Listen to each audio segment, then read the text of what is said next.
Sinimula ng World Food Expo ngayong araw kung saan nasa 50 exhibitors mula sa iba't ibang panig ng bansa ang nakiisa. Alok ng World Food Expo ang iba't ibang kaalaman at kagamitan sa food industry. Ito ang balita ni Grace Doctolero. Actually, we're here po para maghanap ng mga retailers and wholesaler po for our upcoming business na gagawin. Nag-aaral pala sa kolehiyo ang magkakaibigan na sina John Francis, Bernadette at Cares, pero ngayon pa lang naghahanap na sila ng kanilang magiging supplier para sa itatayong kainan malapit sa universidad kung saan sila nag-aaral. Kaya't sa pagbabalik ng World Food Expo sa Baguio, agad silang tumungo dito para tumingin ng mga equipment at gamit para sa kanilang negosyo. More on rice bowl po siya and Filipino cultural type po siya. And nagfo-focus po kami to innovate some Filipino foods and i-combine po siya into foods like from Taiwan and Japan. Yung practicum po namin is to build our own business from scratch. Hindi po pwedeng business ng family or business ng relatives. Kaya po as business partners po, at a young age, parang napapractice na po namin na ma-enhance yung knowledge po namin sa business industries po. Madami po kasi kami nakukuha na mga ideas just exploring po dito sa Expo. So, malaking tulong din po sa business namin kasi pwede po namin ma-apply at saka lalo na po yung mga suppliers actually. Malaking tulong din po sa amin since sa school po kasi namin bawal gumamit ng plastic and may mga suppliers po kasi dito na mga flat-based na container. So, maganda din po talaga siya.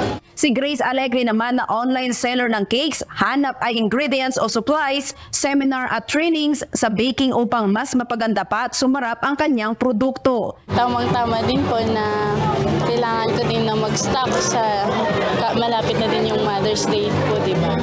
So, yun po na, and then sa graduation, yung may mag-order ng cake.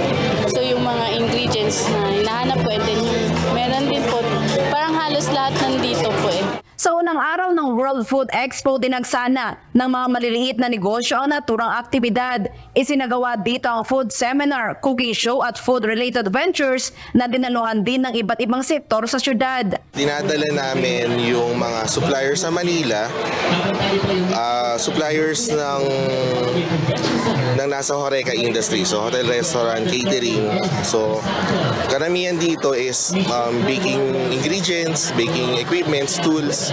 Tapos meron din sa mga product handling, then packaging, ingredients. Ayon sa organizer na si Sai Judan, ang naturang aktibidad ay naglalayong tulungan ang mga negosyante na i-upgrade ang kanilang pasilidad at matuto sa pamamagitan ng kanilang seminars at trainings. Aniya, ang pagpili nila sa Baguio para sa naturang aktibidad ay tanda ng pagiging progreso ng syudad pagdating sa turismo at ekonomiya. Target ng organizers ng World Food Expo ang nasa 4,500 na bibisita sa naturang aktibidad. What we are selling at sinashowcase namin ngayon are all US nuts, dried fruits, seeds, and mga glazed na fruits.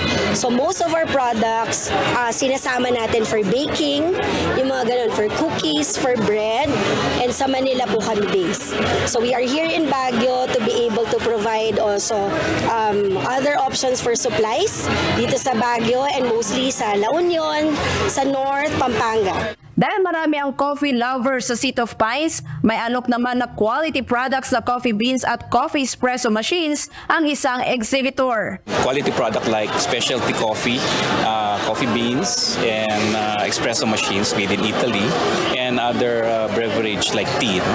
Ang no-offer namin dito is one-stop solution for coffee interested people who want to go into the coffee business. No? And the impact here is that we also do collaborations with coffee farmers, yung mga local coffee farmers natin. We want to promote yung coffee industry natin dito in the Philippines. Ilan sa mga makikita sa event ay ang food handling, kabilang na dito ang pangunahing makikita ang paggawa ng masarap na kape, frozen foods, food packing and supplies, coffee shop tools and equipments at iba pa. Sa araw ng Sabado naman, ang focus ng naturang event ay magkakaroon ng trainings at seminars ang mga young farmers and entrepreneurs ng Cordillera. Grace Doctolero, UNTV News and Rescue. Diyos ang aming santigan, serbisyo publiko ang aming pinahahalagahan.